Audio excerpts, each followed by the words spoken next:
Welcoming traveler. Get ready to level up in fantasy football.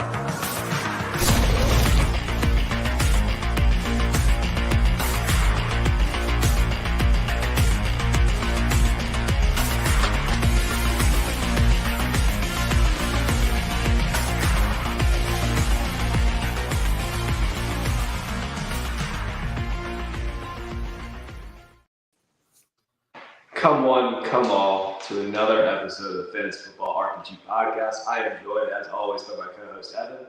Evan, how are the wings?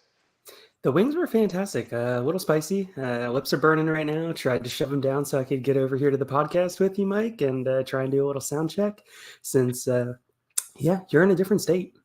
Yeah, I'm coming at you live from Diaper Tower. We're doing some renovations on our new house. I built a fence. Changed some doorknobs. My mom and my brother are here, and they're crushing it. So, Tessa, Alex, if you're listening, thank you. But we're here to talk about football. We're not here to talk about the Diaper Tower. Evan, cold open question. Who is your favorite interior offensive lineman from the class? Completely different than the cold open that I thought we were going to have. Interior offensive lineman, can I go with one of the top guys, Graham Barton? Versatility, played tackle, played guard, played center. So he's got 5-position versatility on that offensive line from Duke. Yeah, no, great choice. I think that he could be a stud guard if they put him there, but he definitely has the ability to play anywhere else.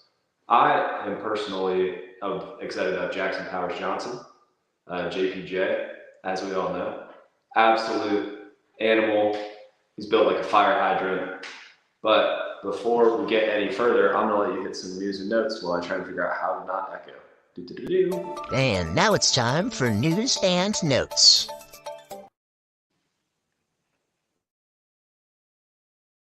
All right, so we have a little bit of news that popped off.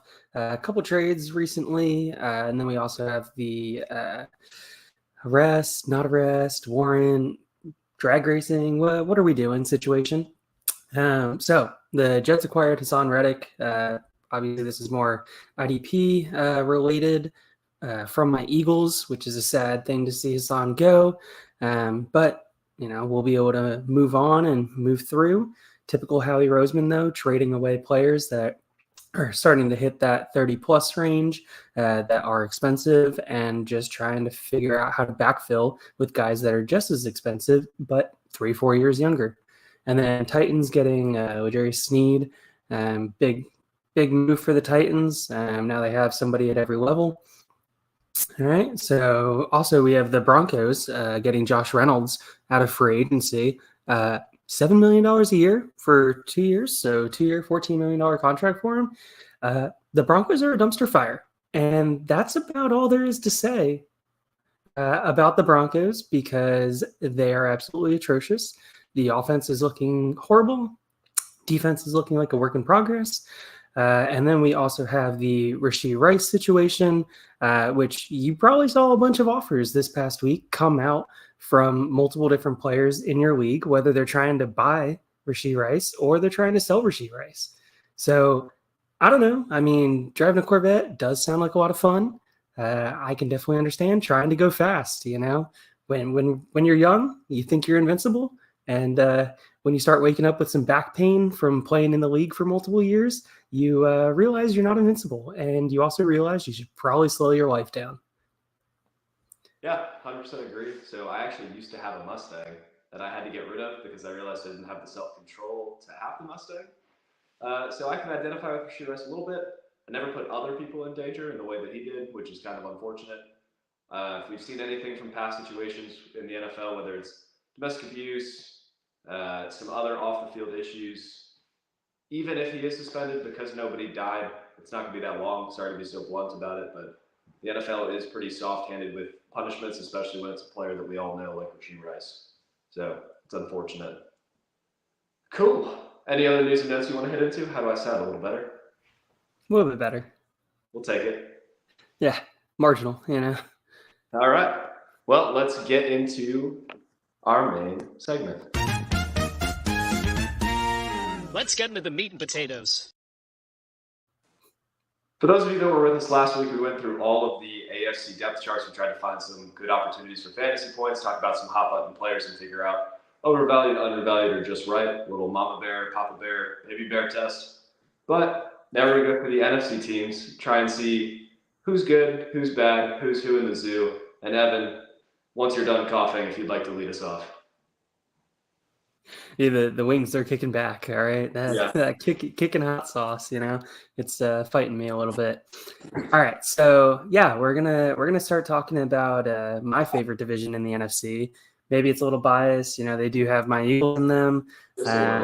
So we're gonna start off with the NFC East, and we're gonna start off with the big bad of the NFC East, the team that people either love or you absolutely hate, and that would be the Dallas Cowboys. All right, so we're looking at a Dallas Cowboy roster that has Dak Prescott still under contract for one more year, CeeDee Lamb 1 more year. So you got 2 big contracts coming up next offseason for them. Brandon Cooks, Jalen Tolbert. Who knows? A bunch of trash cans at running back. I guess technically Rico Dowdle is the number 1 right now, and then tight end Jake Ferguson. So I want to highlight Jake Ferguson. Is there anybody else on this team you want to talk about, Mike? Yeah, let's hammer out the Jake Ferguson chat because I think it's going to be an exciting one. And then we can talk a little bit about the contract disparity that we're going to see. But that's a future problem for the Dallas Cowboys. Let's talk about Jake. Yeah, so you continuously look under Mike McCarthy, and they've continuously produced tight end ones, whether it was Dalton Schultz, whether it's now Jake Ferguson. And you're seeing values be assigned to the players based off of that. You're seeing the fact that Jake Ferguson also has an extra year above Dak Prescott. I think for the most part, most people expect Dak to get an extension, which means there's going to be some stability there. Schoonmaker has looked like an absolute dud, hasn't really done much. So it's pretty clear that Ferguson is the 2, maybe 3 in that offense. From a pass catching weapons standpoint, CeeDee Lamb, the de facto number 1, pretty clear, makes perfect sense. It'll be really interesting. I think they end up going running back in the draft, so it'll be really interesting to see how that plays out. But yeah, Jake Ferguson, you're looking for a tight end 1 for Dynasty. You're looking for a guy that's outside of those top 5 Dynasty tight ends that you're going to have to pay a premium for. I think he's that guy. While I was getting ready for this show, something that I thought was interesting is Jake Ferguson is the safety blanket for Dallas. He's the number 2 target earner in that system. But right now, we're valuing the age a little too highly. He's currently above Evan Ingram when we're talking about some of the values. He's above Michael Mayer, who I thought was a better prospect coming out and has an opportunity to move forward with improved quarterback play. I like him because he's a little cheaper than those premium options and he can give you that low tight end 1 output. I just don't think that he's ever you're not going to win a championship because of Jake Ferguson. He's just a piece that you rode along the way, whether it's a bye week fill-in or as an elite tight end 2 on your offense. So I'm not really looking at him as a piece that I'm trying to get if I'm contending, but he provides a very safe floor week to week. Yeah, and with the tight end landscape being how it is in fantasy football right now, Ferguson, I mean, if you want to pass on those top guys, he's a target in the middle rounds. Yeah. I actually think there's more good tight ends than there has been in quite a while. Like, we're talking about Laporta, we're talking about Kincaid, we're talking about Ingram, we're talking about Pitts, we're talking about all of these guys. Like, the idea of it being a wasteland has kind of gone away in 1 year. And now we're getting Bowers too. We're getting maybe Jatavion Sanders if he shines a little bit. There's a lot of reasons to be excited. You want to talk a little bit about the Dallas contracts and how gross they're about to get? Yeah, I mean, that Dallas situation, it is a very clear reason why they ended up not really doing anything in free agency this year.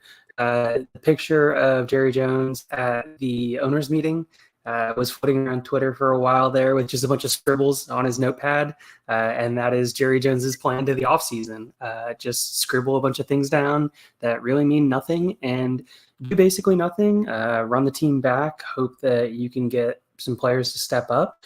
And hope for the absolute best because they're going to have some giant contracts that they're going to need to hand out. CeeDee Lamb's going to need a contract. Micah Parsons going to need a contract. Dak Prescott's going to need a contract. I mean, I think it's pretty safe to say at this point, Dak's getting $50+ million a year. Yep. So they need a new contract at 3 of the highest paid positions in football all at the same time. Not ideal. Like, great that they have good players there, but it's just not how you want to be paying all those guys all at once. So maybe they can get them under the cap. Maybe they can't. I feel like this is enough Cowboys talk. Let's talk about your boys, the Eagles.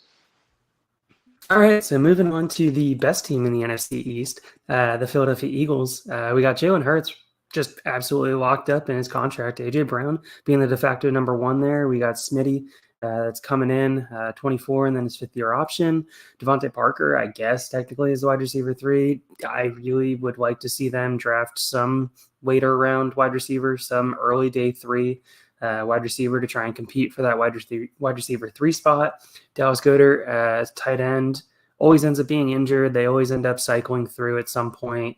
A couple other tight ends, and then the man, the myth, the legend, coming back from Penn State to Pennsylvania, Saquon Barkley.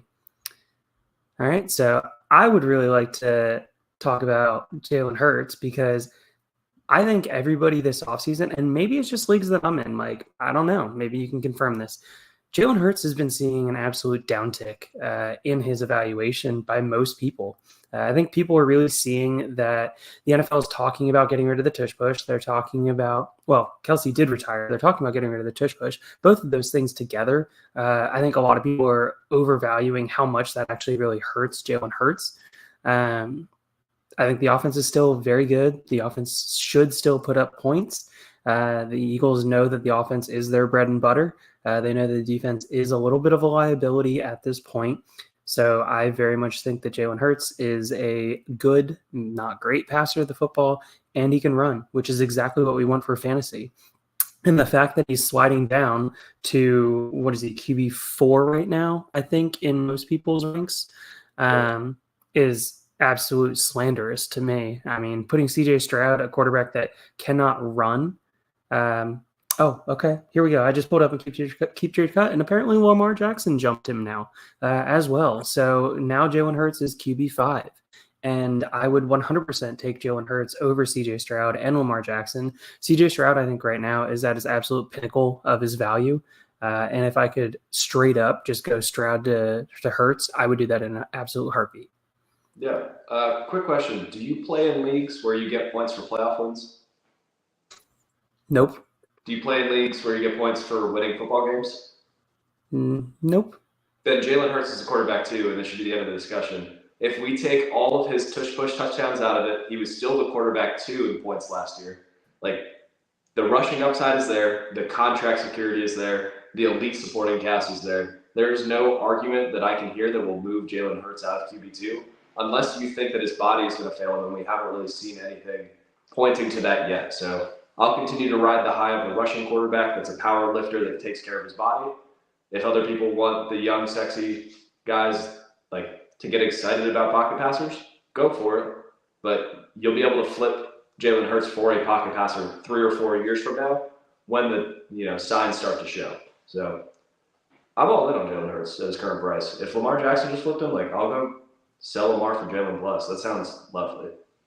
Heck, I'll even take Lamar. I mean, I'll give up Lamar just straight for Hurts. I mean, if somebody wants to do that and I have Lamar and you want to give me your Hurts, feel free, send it over. Absolutely would be jumping through the roof of my building here, trying to get that. Yep. All right, but moving on to the Giants, the stinky, awful Giants, the dumpster fire. Daniel Jones, I mean, technically is the quarterback 1. I mean, it feels pretty gross to say.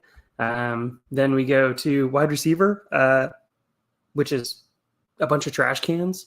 Darius Slayton, Wan'Dale Robinson, Jalen Hyatt. Maybe if you're in a best ball league, you can justify Jalen Hyatt. That also somehow gives you 40+ yard bonuses. That's about the only thing that I can think of for Jalen Hyatt. I mean, what was his ADOT was just absolutely ridiculous last year. I think it was 20 or something like that. And then Devin Singletary and Darren Waller. still, right? Yeah, he had the Yeah. first over 20 ADOT for like a while for rookie receivers. I'd love to anchor on Daniel Jones specifically. Like they're sitting at 6. Let's say McCarthy or May fall to them. Like they got to jump on that, right?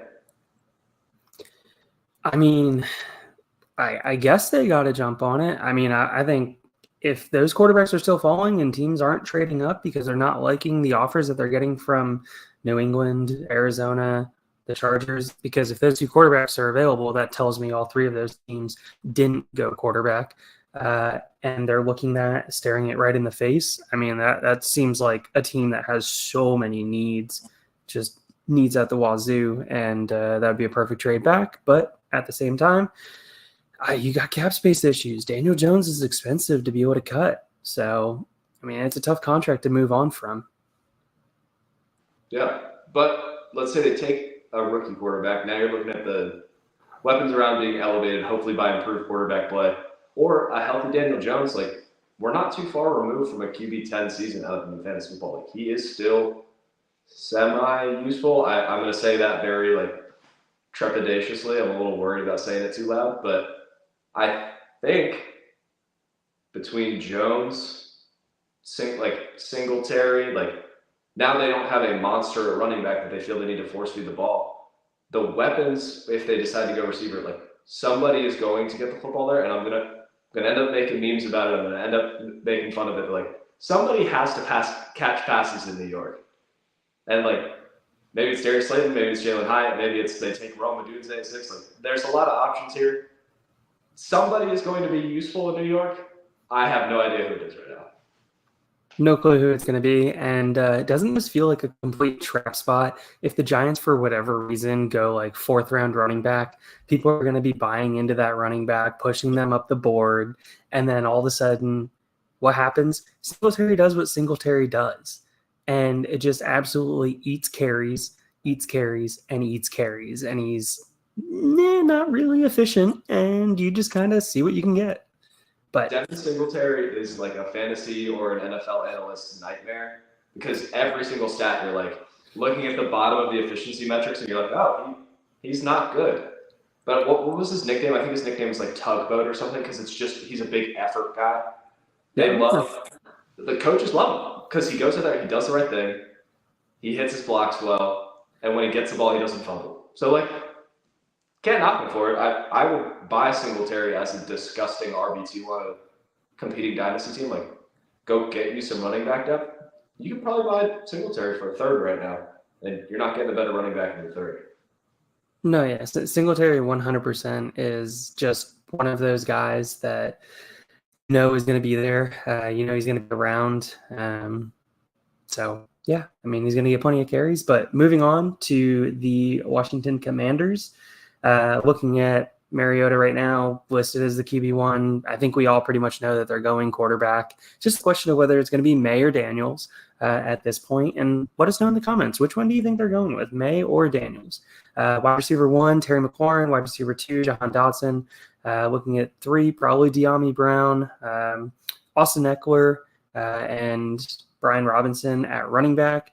And John Bates at tight end. Who really knows what the Commanders are doing at tight end at this point? It's pretty much an open battle. Zach Ertz, maybe, in his old back 1, maybe, of Zach Ertz's career. So I would like to anchor on Terry McLaurin because I think Terry McLaurin in the generic dynasty space is just being completely undervalued for the production that he's gotten. Yes, quarterbacks that are rookies typically don't support very good seasons for wide receivers. Okay, you have that argument. It's there. It can be made. But let's also remember Terry McLaurin signed through 2025, and you go try and figure out what his price is right now. I mean, you're literally just scrolling. Like, you're looking at Terry McLaurin all the way down at wide receiver 38. I mean, you're talking a Hollywood Brown, Deontay Johnson. Like, I mean, who knows? Players. You'd rather have both players, Mike? Really? Probably. Oh man. All right. So we're just gonna have to agree to disagree on this one. I love Penn State, but Jahan Dotson has not looked like it in the NFL at all. Big disappointment. I know I traded him away for a 25-second in a couple leagues. Just trying to re-roll into future years.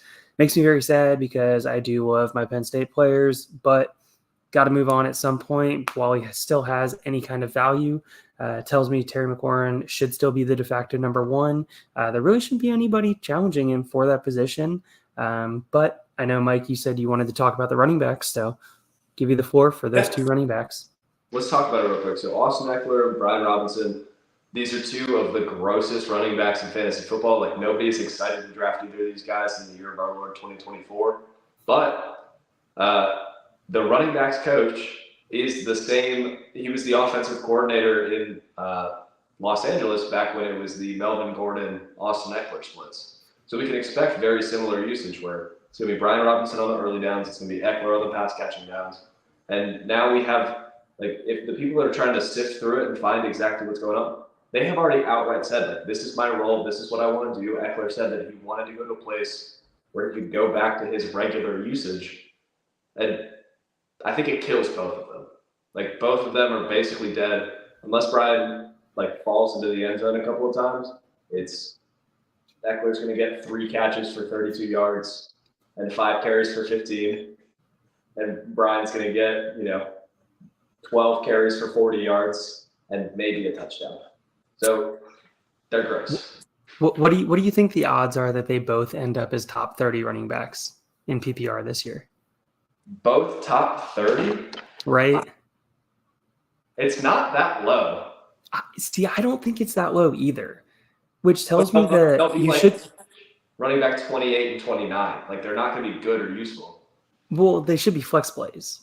If you're looking at them, you shouldn't be looking at them as RB1, RB2. You should most definitely be looking at them as flex plays and fully expecting them to provide flex or RB3 if you have a league that is a little customizable, that does have a third running back position, because that is outside of standard in most leagues these days. Another reason that I wanted to kind of anchor on this, who they take at quarterback will affect how in on Austin Eckler I am. If they take Drake May or J.J. McCarthy, like, they are comfortable checking it down. They understand how to go through that. Like, they know how to work through their progressions, kind of. Jaden Daniels, it's deep ball, middle crosser, I'm running. There's no, like, check down option that he has been used to, and it's going to take him some time to grow into that. And I think the timeline for him learning how to check down and the timeline that Eckler has left, there's not a lot of crossover there. So I'm a little worried about that and how it'll go. Similar thoughts? Yeah, similar thoughts. I'm right there with you, Mike. Alrighty. So now we're moving on to the NFC West. Looks like a great division when you look at it on paper. We're going to start with the champs, the 49ers, for the NFC, coming out right there. So we're talking Purdy, Debo, Brandon Ayuk, Juwan Jennings, who had a crazy ADOT. I was looking at that earlier. Christian McCaffrey and George Kittle. All right. Brandon Ayuk. Contract ends the end of this year. Talks are they're not super close on their evaluations. What's your price to be able to sell Brandon Ayuk right now? 107. 107. Or higher. Okay. But 107. That's where I think I can get Roma Dunze, and I just think, like, re-rolling with another talented route runner. The way that I look at it, Brandon Ayuk he's either the 2 in San Francisco, which is a great place to be, or like the 1B, whatever you want to call it, or he goes somewhere else and he is the unquestioned 1. Like, Ayuk is a top 15 talent at wide receiver, so not really worried about a situation being poor for him. Like, he's going to be an elite targeter, so I'm excited about it. Also, if I'm remembering correctly, I think Brandon Ayuk played with Jaden Daniels at Arizona State. So Arizona State, like 12 years ago. Yeah, long time ago. I think Herm Edwards was the coach there too, if I remember that as well. Wild. Wild times. What would But you yeah, sell him for? 107? 108? Like, what's the highest number I can offer? 107. Yep. I think his range, if you can convince somebody that JJ McCarthy is a quarterback that you want to draft, I think you can sell them on the 108. I think the highest somebody would go is 106, I would think. If you can get more than the 106 for Ayuk, I mean, all the power to you. Yep. But I know I've had to take, for when I'm moving off of Ayuk, I'm trying to tear off of him and get multiple shots. I've taken the 110 and the 201. I've taken the 111 and 112. You're looking at those back first rounds if you're trying to get multiple assets for him. If you're just trying to 1-for-1 swap, then yeah, 107 would be my range. If I'm buying him, I'd love to have to pay the 108 because I'm not a huge JJ McCarthy stan. So I don't truly believe in him as a quarterback that I want on my dynasty teams. But that's all right. Debo's going to miss some games. Kittle's going to miss some games. I mean, you just book that into the schedule. Ayuk is typically pretty healthy. So that Ayuk is going to get a little bit more of a consolidated target share in the games that one of the two of those guys are out. Christian McCaffrey is going to continue to do Christian McCaffrey type things. And Brock Purdy efficiently leads this offense for the 49ers. Yep. It's very consolidated. You start the players when they're healthy. If somebody misses time, you extra start them. Like, it's super simple for San Francisco. All right, well, moving on to the Rams then. Matthew Stafford, Cooper Kupp, Puka Nacua, Jamarcus Robinson, Kyron Williams, and, I mean, Tyler Higbee's technically listed as the one right now at tight end. I mean, he's a corpse with that knee injury. So who really ends up determining and coming out in camp as that tight end one will definitely be a situation that is interesting to be able to watch. I know people have talked about Colby Parkinson because they signed him.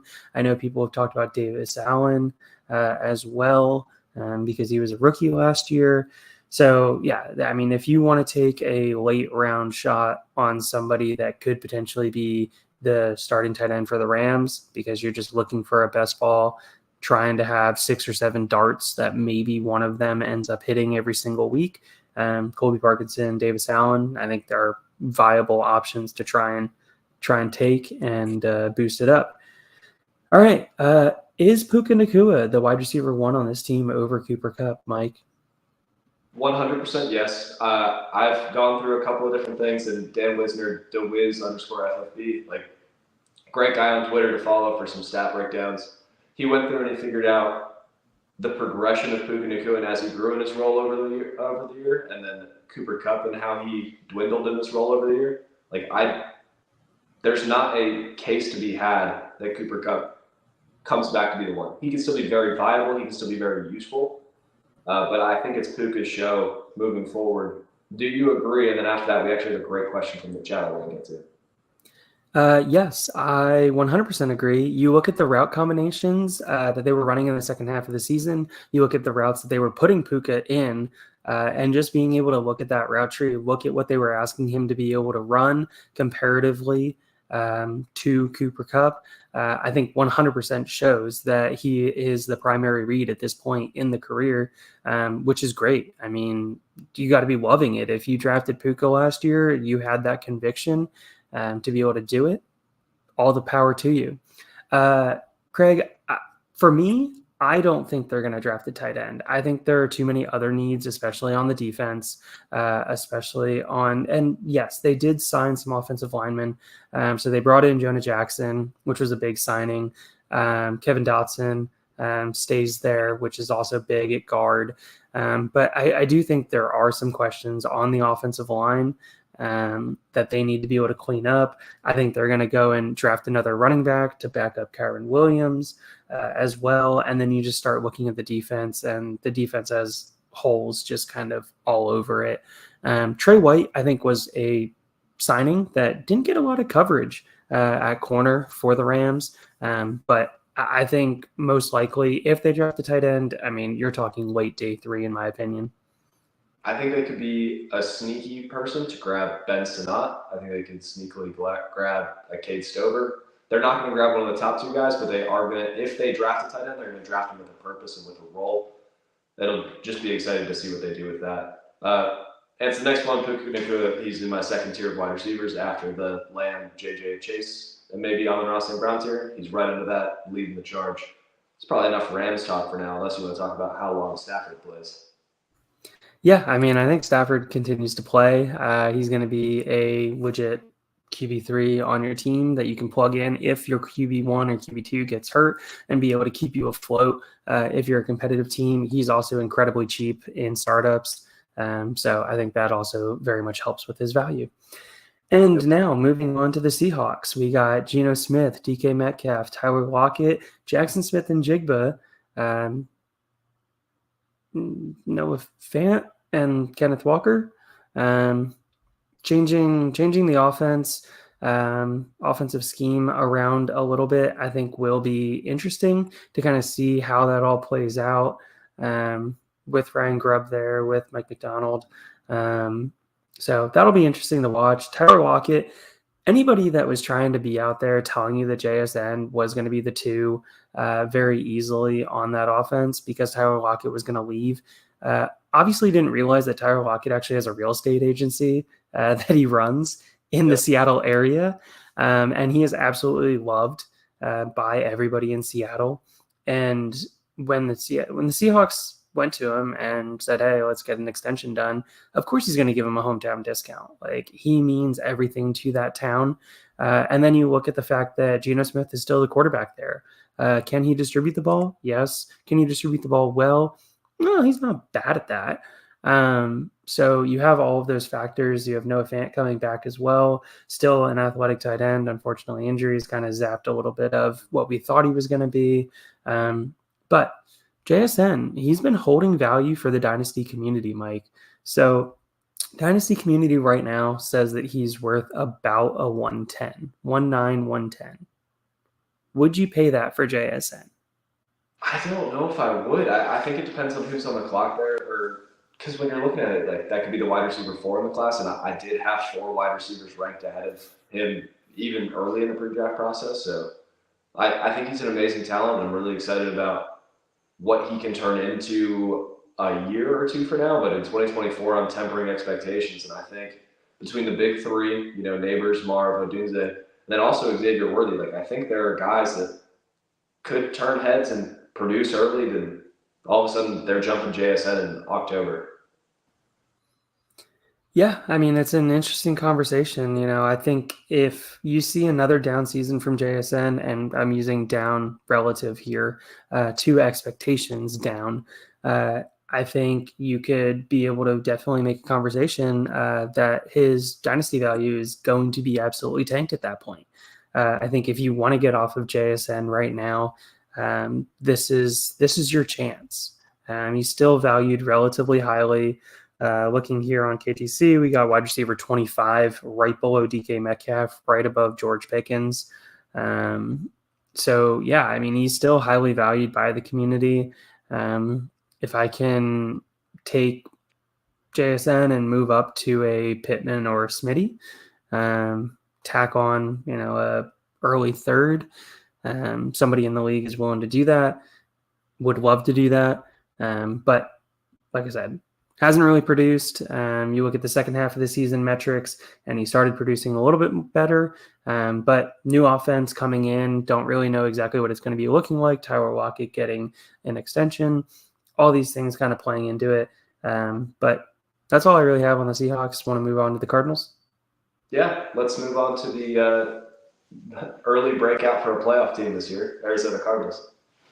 All right. So we got the Cardinals, and plenty of people in the draft space have been talking about the Cardinals trading back in the NFL draft, being able to pick up more capital. We'll see if that ends up happening, or they could get an absolute stud at wide receiver and just absolutely lock down that wide receiver 1. Well, if they do decide to trade back and they end up missing on the big 3 at wide receiver, what does that mean for Michael Wilson, wide receiver 1, Chris Moore, wide receiver 2, Greg Dortch, wide receiver 3, James Conner, running back 1, Trey McBride, tight end 1, and of course, Kyler Murray, the gaming legend, at quarterback. So yeah, I mean, people were thinking already, baking into Kawhi's price, that he's getting a true alpha, true number one. Michael Wilson, people are baking into his price that he is going to be the wide receiver 2 on this team. And I mean, Michael Wilson's basically, in my opinion, pretty close to free at this point. I mean, I've seen him getting moved around for thirds. I mean, I'll gladly pick him up for a third if you're telling me, best ball team where I don't have to think about starting him. I just have that 1 week where he just kind of pops off because he's the wide receiver 2.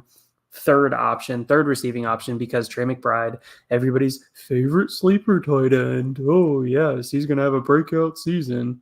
Yeah, okay. Everybody knows that by now. That's been around the dynasty space for so many months at this point. James Conner, I think, also is a sneaky buy. You look at him, if he can stay healthy, he can provide that RB2 where all you have to do is pay a low-end RB3 price for him. Yeah, I love buying James Conner, and I'll tell you, I'm actually starting to sell Michael Wilson because everybody's starting to catch on that he could be the guy. Like, the price is creeping higher, so I was able to sell him for, I think it was like the 208, which was pretty exciting for me. I want to go through this list real quick. So obviously the big three eat him for breakfast. Let's pretend Xavier Worthy, Troy Franklin, and A.D. Mitchell, however you feel about them, also eat him for breakfast. Like, would Keon Coleman worry you for Michael Wilson? No. Would Lad McConkey? Lad plays a completely different role, so no. Like, there's a couple of guys as we're moving down this list. Like, if Arizona adds any, would Javon Baker? I mean, look, if Arizona adds any kind of wide receiver talent to that wide receiver room, people are going to immediately look at it and say, oh, they added somebody. Like, Wilson, they don't have a ton. Nobody really loves Wilson from last year. Nobody loved what he did.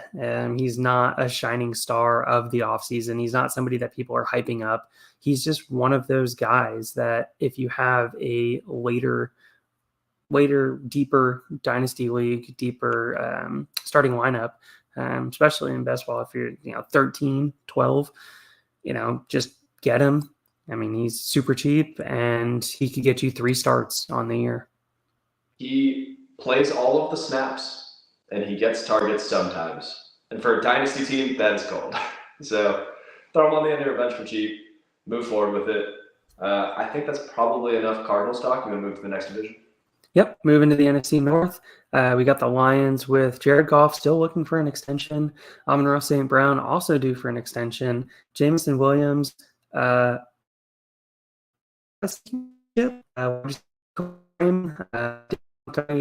Jahmyr Gibbs,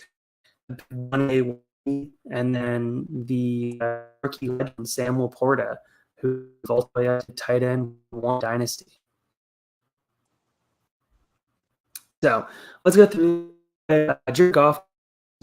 I have an elite offensive line. Amon-Ra St. Brown continues to be an absolute target hog. Jameson Williams seems to be very locked in to a specific role in the offense. We run really fast down the field and stretch the safeties so that Amon-Ra can work those intermediate routes to be able to pick up those 8-yard chunk plays and then also be able to run after the catch. David Montgomery going to continue to get touches. Jahmyr Gibbs is going to continue to be extremely efficient because that's what everybody thought he was going to be, and that's exactly what he showed. Sam Laporta going to continue to get touches in this offense. They play inside of a dome. I'm not concerned about late season games being cold.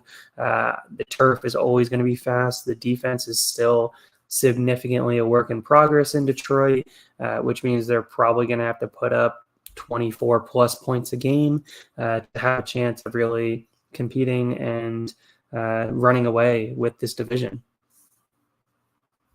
Yeah.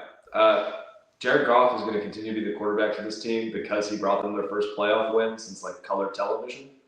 But there's a lot of reasons to be excited about the offense as a whole. I want to continue to get pieces of it, and it's similar to San Francisco where if they're healthy, you play them. If other pieces aren't healthy, you extra play them. So you're talking about Amon-Ra St. Brown, smash every week start. Talking about Sam Laporta, smash every week start. Talking about Jahmyr Gibbs, smash every week start. As you're going through this, it's very clear who to buy and who Jameson Williams right now, I loved him pre-draft. I'm going to give him one more year, but man, it's hard to play him with any confidence right now and be excited about the future. What do you think about Jameson Williams? If you told me that you would give me the 208 this year, I would be off of Jameson Williams because I have zero faith in him at this point. If I can get any kind of second round that is not like a 211, 212, if you told me that you would give me a 25 second and a 25 fourth, like just another dart at that point, I'll take it. Like I have zero confidence in Jameson Williams. Well, it's really good for a receiver's development when they're hurt for their entire rookie year and then they're suspended for most of their sophomore year. But at least he's fast and has cool dreadlocks. So, I mean, that's important. There's still a sect of people that think Jared Goff isn't going to be the quarterback for the Lions long term. Like, I love Hendon Hooker too. It's okay to be excited about him. But, like, it's the Jared Goff show. Move on. I would buy Jared Goff, I think, for any pick 108 or later. I don't think that's look. I'm willing to go all the way up to 106 for Goff. Ooh. Because at 106, you're telling me that the top three quarterbacks are off the board, and then Marvin Neighbors are off the board, most likely, and I'd be okay with that. Okay. So. No hate there. I have a Doomsday and Bowers is like they are also that good, but I understand the thought process and cool. All right, well, moving on, going to the Packers, Jordan Love. I mean, absolute breakout season from Jordan Love. Some people in startups right now are drafting him as QB6, QB7. So that Love hype, some might say they've fallen in love. We also got Christian Watson, Romeo Doubs, Jaden Reed, which I have no clue what to do with Jaden Reed at this point, Mike. I mean, they got 3 wide receivers in Green Bay. I mean, pick your poison. Which one do you want? Which one is going to take that next step? Are they all going to take a step? Are some going to take a step back?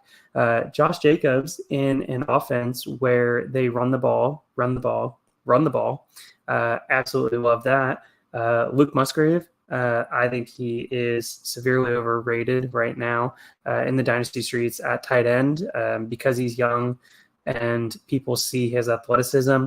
And that's what they're banking on. But I think Luke Musgraves is a very clear outside of the top 15 tight ends. I agree. I don't think Musgrave's the best tight end on his team. Like Tucker Kraft does more when given the opportunity than Musgrave does. And when they were both healthy, it was a disgusting split, which I want to go back to Jaden Reed because I did a little bit of research on it. So among top 30 receivers, he had the most percentage of his fantasy points come off of touchdowns. If we all agree that touchdowns are not a sticky stat, we should be worried about Jaden Reed. And I'm a little worried because his prices are getting to the point that we can't draft him with confidence anymore. It's not a dart throw like Christian Watson and Dontavian Wicks are. This is you are committed to this guy and he is your wide receiver 2 for your fantasy team. And I'm not there yet, especially because we can see the tight ends take a step forward. The receivers take a step forward. Josh Jacobs steal targets. Like this offense is going to continue to shift and mold and look weird. And I don't want to put my hat into the priciest corner yet until I know that he's the one. And I don't know he's the one yet. Yeah, I think that's the sentiment going around all of the dynasty community at this point. I think a lot of people are out on Christian Watson. I think that is pretty clear at this point. A lot of people seem to be valuing Jaden Reed over him. A lot of people seem to be putting Romeo over him. When you start looking at some of the more advanced metrics, you look at target percentage, you look at targets per route run, even Dontavian Wicks, you can make a spot for him to push his way into a top 3. I mean, they have 4 young wide receivers in Green Bay that should all be hopefully taking a step forward with Love and should be able to continue to develop. But I think that's enough talk about the Packers. Moving on to the Vikings, and who the heck knows what they're going to do at quarterback. But what we do know is they are actively trying to get into that top 4. They are making it no secret that that is what they're trying to do, which hopefully will provide Justin Jefferson a quarterback that can actually throw him the ball. If Sam Darnold needs to start for the season, for a little bit of the season, he is an adequate person to put in there to play quarterback. So Vikings, you're looking at quarterback Sam Darnold, you're looking at wide receiver of Justin Jefferson, Jordan Addison, Brandon Powell, running back Aaron Jones, tight end once he gets healthy, TJ Hawkinson. So Hawk, I think, is being criminally devalued right now because of the injury. I think a lot of people are just absolutely tanking him in the rankings, which I think is really interesting because in formats, he was a top 3 tight end last year, and he should be able to continue to be force-fed targets. You also have the conversation of, well, will Jefferson leave? Will he get franchise tagged and then not sign the franchise tag and basically say, hey, you got to trade me? If they can't get a quarterback of consequence. I also think Justin Jefferson is probably the most attainable that he has been since his rookie season when he got drafted in Dynasty right now. He's still the wide receiver 1 for most people, but there are some people out there that are pushing him to wide receiver 3, wide receiver 4. All right, so just keep that in mind when you're trying to send out offers. If you still have true conviction in Jefferson, a lot of Jefferson owners will at the very least entertain offers at this point instead of just being like, no, it's Justin Jefferson, I'm not talking to you. I'm going to sound weird here. I might be open to sell Justin Jefferson right now. Like, given all of the uncertainty that's there and given that the baked-in price is still like, oh, I'm selling Justin Jefferson, I'm going to get 3 firsts and a tier-down wide receiver. Like, if you can get – this isn't to say sell him just for the sake of selling him. This is sell him if you can continue to get a random king's ransom. So, in redraft, I'm probably going to push him down a little bit. But the splits with Kevin O'Connell, like, he loves to throw the ball regardless of who his quarterback is. So we saw Kirk Cousins go down, and they rolled up a ragtag team. They actually called me one week and said, hey, are you busy? We need you Sunday. Like, they're just rolling dudes out there. The pass volume is still there. And when the pass volume is still there, Jefferson was eating Addison's lunch as the king of the offense, and Hawkinson was the 2. Hawkinson's probably going to deal with his injury, like, for a little bit this year. So I think that Hawk is a great value for rebuilding teams or teams looking to 2025 and beyond. And I think the rest of the offense might actually be overvalued as you're looking at competitors this year. So deal with the Vikings offense in your own way. That's how I'm going to deal with it. Yeah, so completely agree. All right, Mike, the question is Garrett Wilson and the 105 for Justin Jefferson. You sell him? Do I know that Malik Neighbors or Marv is at 105? Malik Neighbors is available at 105. Marv's not making it to 105. Okay. I'm going to sound weird. Deal. Okay. Cool. I think that Malik Neighbors, Marvin Harrison Jr., and Rome Odunze are, like, those are the best wide receiver trio that we have seen in years. The fact that we are arguing over whether or not, like, there are people that are really arguing Neighbors, Odunze, and Marv to see who is the best. And Marv is the best we've seen since AJ Green. Like, this draft is insane. And I'm really excited about all 3 of these receivers. Yeah, all 3 of these wide receivers should be a lot of fun to be able to watch for years to come, but we've spent enough time. And if only Eric was still here, you know, he's just dying down in Florida, working a bunch of hours. So, yeah, we get to talk about his Bears without him.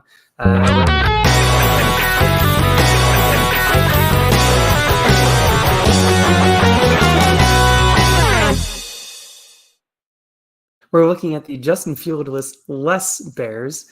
And yeah, Caleb Williams is pretty much written in pen at this point that he's coming in.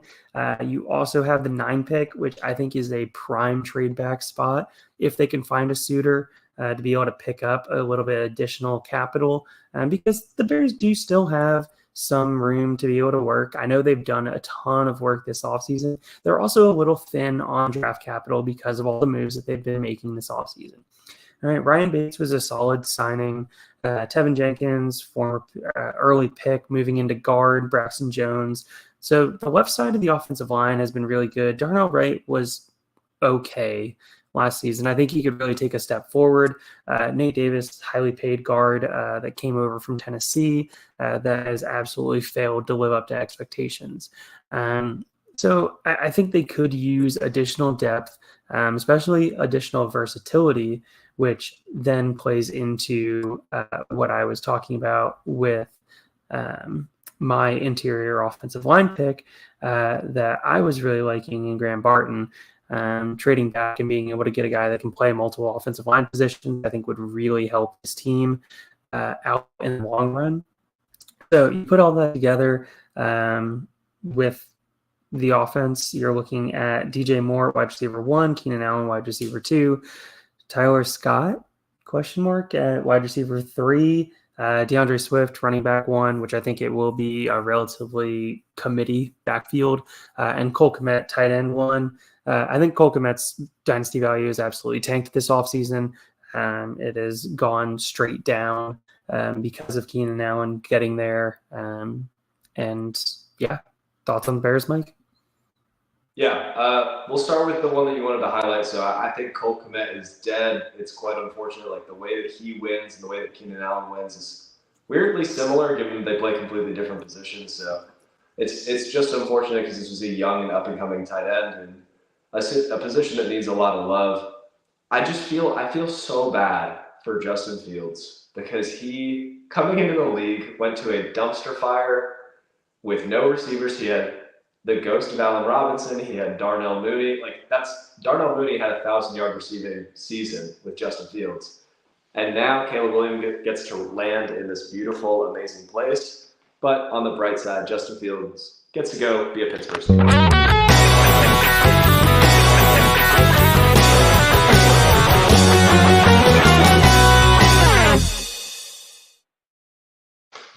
Look, Chad asked for it. I had to do it. That game in the monsoon is like the perfect Justin Fields game because he's not expected to throw the ball at all, and all he has to do is hand it off and run it. And if he does make a bad pass, it's not Justin Fields' fault. It's the monsoon's fault. He would be an elite Navy midshipman quarterback. All right, so moving into the least interesting division in the NFC, I'm going to run through all 4 teams, and then we can quickly talk about it, seeing as we're about 7 minutes left in the episode here. So we're talking NFC South. We got the Buccaneers, and we're looking at Baker Mayfield, Mike Evans, Chris Godwin, Trey Palmer, Rashad White, Cade Otton. All right. We're looking at the Saints, and we're going Derek Carr, Chris Olave, Rashid Shaheed, Cedric Wilson, probably, Alvin Kamara, and Juwan Johnson. I think it's still Juwan Johnson, to be able to run that offense. Run that offense probably pretty poorly. And then moving on to the Falcons, everybody's favorite team to talk about from a fantasy perspective because they finally added a quarterback. Kirk Cousins, is he the savior for Atlanta? I don't know. We'll find out. White boy Kirk going down to Atlanta, probably going to stick out like a sore thumb. So Kirk Cousins, Drake London, Darnell Mooney, Rondale Moore, Bijan Robinson, Kyle Pitts. They got a lot of fifth-year options on this offense, especially as skill position player. And then we got the Panthers.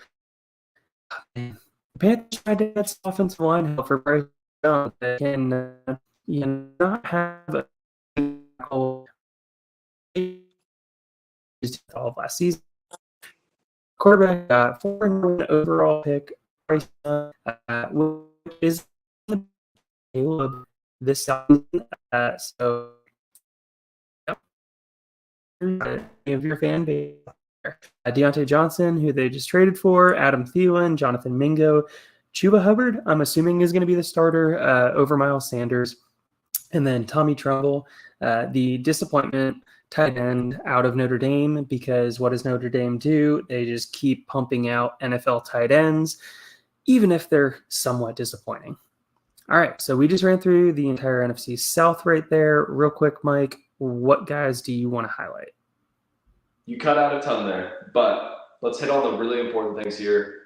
New Orleans Saints, Chris Olave is your lone survivor. He's the only thing to be excited about there. And even that's like, we need to temper expectations. He continues to be a top 10 wide receiver valued in fantasy, in dynasty fantasy. But in redraft, he is not cutting the mustard there yet. So we really need to see a big step forward, that year 3 jump that we all get excited for. For the Buccaneers, I mean, Mike Evans, criminally underrated, continues to string together 1,000-yard seasons and really crush the game there. But you can buy him for a mid-second right now from pretty rough rebuilding teams. So go grab you some Mike Evans and enjoy it. The Falcons, I did some math. Math in public, terrifying for me. But if we take Kirk Cousins' average attempts in his career, and then you pair that with Kyle Pitts and Drake London's target earning percentage, we have a wide receiver 1 and the tight end 1 on our hands. But you can go get Kyle Pitts for a little cheaper than you used to before. Obviously, the bump from Kirk Cousins is there, and it's going to be hard to pry him from the hands of the truther that's held him for this long. But go send out some feelers so you can get some Kyle Pitts, especially if you can send Kincaid and get Kyle Pitts plus. That's a move that I'll make every day of the week. And to round it out, Carolina Panthers, they finally have a wide receiver that can kind of earn targets. Not kind of earn targets. He's going to lead the league in targets this year. A little sneak preview of our bold takes battle. Deontay Johnson is an elite target earner who is paired with a rookie quarterback, ready to take that year 2 jump. So I'm excited to see what the Panthers turn into. Maybe they can finally get an offensive line around him, because they got their number 1 receiver for pennies in a trade with the Steelers. Evan, what do you hate about this? Oh man, there's a lot of things that I hate about it. I hate the fact that Derek Carr is still the quarterback of the Saints. Yeah. So sorry, Chad. I apologize for that. We're in a tornado watch here and getting a bunch of rain. You can probably hear the thunder in the background. So I'm just glad to be online, talking to y'all, hanging out with Mike tonight. I absolutely hate that Derek Carr is still the quarterback there. It's going to limit absolutely everybody in that offense. The Saints are going to need to reset at some point. I get slandered every time I say it in any kind of manner, but the cap really is a myth. The Saints are proving that over these last 2 years in the fact that you just keep deferring and deferring, and then the cap keeps going up. What do we have? 12%, 11%, and 13%, if I remember correctly, Mike. Eventually, all right, eventually it comes back to roost, okay? The hen comes back to roost. But you can get away with being a poor drafting team, signing free agents for expensive contracts, deferring payments with void years down into the future, and you can get away with that for 4-5 years. You look at this is going all the way back to when they had Drew Brees, and it's still coming back to haunt them right now. Yeah. We have 2 minutes left. Let's just talk about this instead of the rest of the things. The salary cap is real. It's not necessarily that because they can keep finding ways to finagle their way under it. But instead of going out and getting big names, instead of getting producers, instead of finding creative ways to really improve your team, they're spending all of their brain power and man hours on, oh shoot, we signed Alvin Kamara to a giant contract 4 years ago. How do I stay under the cap this year? So it's not a real the NFL is going to come one day and say, oh, you're bankrupt and you can't play anymore. It's you just are continue to be stuck with Derek Carr as your quarterback because you have no money. Sure. And just to make sure that it's understood, I wasn't saying that it's good for any team. It is very much a bad thing to continuously having to be finagling the cap, but you can put a product on the field that can be a 500 team. Not 500 anymore because it doesn't exist, but around a 500, what would have been a 500 team. And you can continue to do that for multiple years down the road. Just quickly going to over the cap, you look at the team cap space for 2025 and it's listed as negative 73.9 million. So the Saints are eventually going to have to figure something out. They're eventually going to have to do a hard reset. And just is what it is. But it's been a great show, Mike. It's been a pleasure talking with you. We survived the tornadoes here for now, and you're surviving the move. So congratulations on that. Yeah, if you need some energy, if you guys are looking for something to not drag out the rest of the day, give you that little pump to keep going, go to WFFRPG at checkout. Heck yeah. And if you guys are looking to do film studies the same way that I do, head over to the Fantasy Football Astronauts, go to their film lab, use code FFRPG. You get a little discount on there. Then you can call it a day. But it's been a pleasure, guys. Have a good night. Bye.